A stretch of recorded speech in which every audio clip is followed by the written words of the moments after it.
इंदिरा का plan, raw का secret operation, Nehru के डर पर इंदिरा की जीत, इंडिया का हो गया सिक्किम।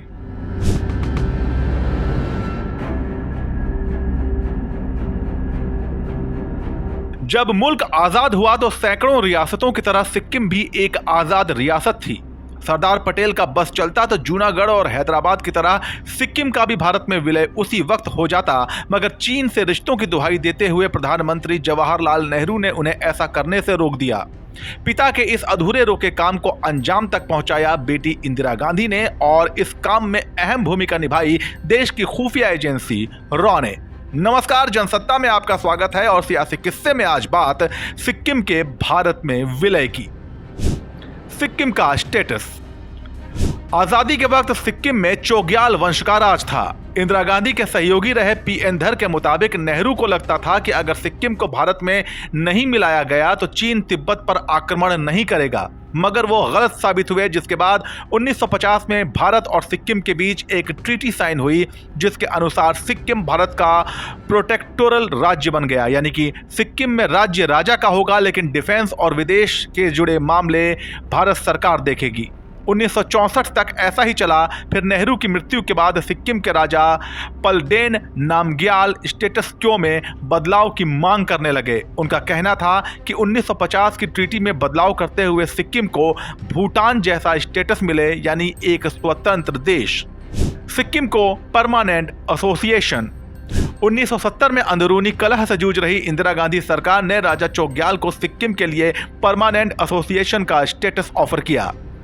तब के army chief general Manek Shah Sikkim में आर्मी तैनात करना चाहते थे और इंदिरा सिक्किम का भारत में विलय।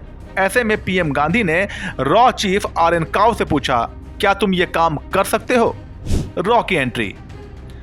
नितिन गोखले अपनी किताब आर.एन. काओ जेंटलमैन स्पाई मास्टर में लिखते हैं, सिक्किम को लेकर तब एक योजना बनाई गई थी। पीएन बनर्जी तब रॉक में ज्वाइंट डायरेक्टर के पद पर तैनात थे। सिर्फ 4 दिनों में उन्होंने एक प्लान बनाया और आर.एन. काओ ने इसे इंदिरा के सामने पेश किया। इंदिरा ने प्लान पर मुहर लगा दी। प्लान यह था कि चोग्याल राजशाही को धीरे धीरे कमजोर किया जाए और इसके लिए सिक्किम की लोकल राजनीतिक पार्टियों की मदद ली जाए। रॉ का मिशन सिक्किम। 1973 की शुरुआत में 2 ऑपरेशन एक साथ शुरू किए गए। नाम थे जनमत और ट्वाइलाइट। असल में ये नाम दिए गए थे सिक्किम नेशनल कांग्रेस के 2 नेताओं को, काजी और केसी प्रधान, जिनके सहयोग से ही यह सारी योजना चलनी थी। इसी दौरान रॉ को एक CIA ऑपरेटिव का पता चला, जिसके बाद तय हुआ कि अंतर्राष्ट्रीय मुद्दा बनने से पहले सिक्किम को भारत में मिलाना है। जनमत राजा के खिलाफ और भारत के पक्ष में था। 1974 में सिक्किम में चुनाव हुए जिसमें 70% से ज्यादा भारत समर्थक सदस्य जीत कर आए। इस बीच सिक्किम के शाही गार्ड्स ने आम जनता पर शक्ति प्रदर्शन किया तो वहां चुने हुए प्रतिनिधियों ने भारत से सैन्य हस्तक्षेप की मांग की, जिसे तुरंत स्वीकार कर लिया गया। 20 मिनट में कब्जा। 8 अप्रैल 1975 इंडियन आर्मी की 3 बटालियन सिक्किम के राजभवन पहुंची और 20 मिनट में उसे कब्जे में ले लिया।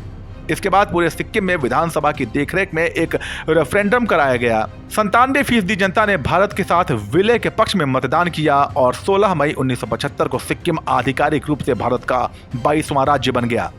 सिक्किम के भारत का हिस्सा बनने की यह कहानी आपको कैसी लगी, हमें कमेंट सेक्शन में बताइए और ऐसी ही दिलचस्प कहानियों के लिए बने रहिए जनसत्ता के साथ। नमस्कार।